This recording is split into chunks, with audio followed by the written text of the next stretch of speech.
Hello, and welcome to the introductory episode of Recurrent with Todd Evans.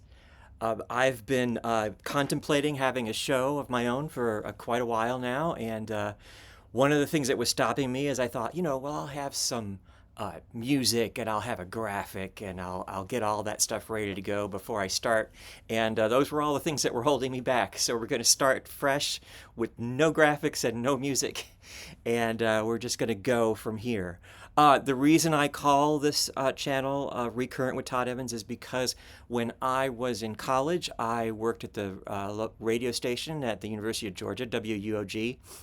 And the way that we did our rotation was we had A rotation, B rotation, C rotation, RC, which stood for recurrent, and then DJ's choice, and then it would start again. So it would be like A, B, A, C, RC, and then so three or four times in an hour, an RC would come up, or recurrent. And what a recurrent was something that in the previous year or so, I think my notes just fell down. The previous year or so, that it was in a rotation, but maybe it came up, it was popular and it had some staying power. So that's what a recurrent was in the college radio world.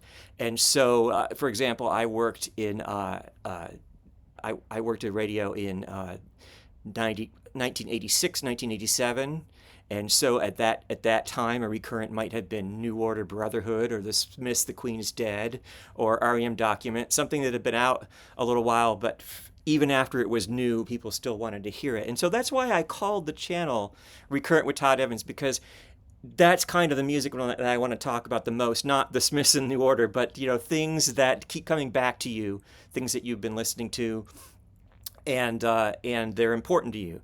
And so my background is that I have a degree in telecommunication arts from the University of Georgia in the journalism school. My career has been in television mostly.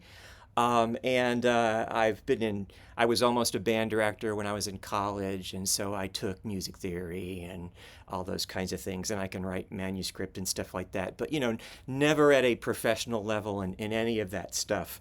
So my history is that I went from, oh gosh, let's see, I went from my first band was the Partridge Family, and that moved into Three Dog Night when I was in the third grade. I liked Three Dog Night. My parents used to get worried that maybe I shouldn't be listening to those records. And that moved on to Kiss and Aerosmith in middle school. If you'd asked me which one was my favorite, I used to say that like it was one word, Kiss and Aerosmith. And if you'd asked me which one was my favorite, my head would explode. And I moved on from there to Chicago and Boz Scaggs for some reason, which started my lifelong obsession with Toto and all of those gentlemen from the LA scene, and on to new wave and prog rock happened about the same time, and so that's kind of my background with music, listening and appreciation. Of course, obviously, I've appeared on a lot of shows. The Contrarians, Grant's Rock Warehouse, Bicycle Legs Talks Music, Rock Daydream Nation, Curless Mania, Grab a Stack of Rock, Rush fans. And so a lot of you may know who I am, but I just wanted to give you a little bit more extra information. And I discovered I never listened to metal, and so I try not to talk too much about metal, especially the classic era or the new wave of British heavy metal, because at the time that was happening, I actually actively disliked it. And so I discovered what was great about metal recently through prog metal. And so you will see some heavier things on this channel as well as things like new wave and power pop and progressive rock and things like that. Let's see, what will you see on here? Well, we're going to start out with just a series of 10-minute videos probably, where I'm going to do a mix of record reviews and things that I'm thinking about in relation to what's going on in music.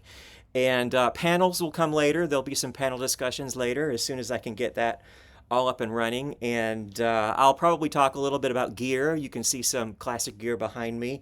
One of the great debates about music appreciation is, and people who are audiophile within the audiophile scene is, do you like to listen to music or do you like to listen to gear? And that's a good question. The answer is somewhere in the middle, I think. So we'll talk a little bit about that. And that's kind of all I had to say for today. This is just the first introductory video. I'm not going to edit this, by the way.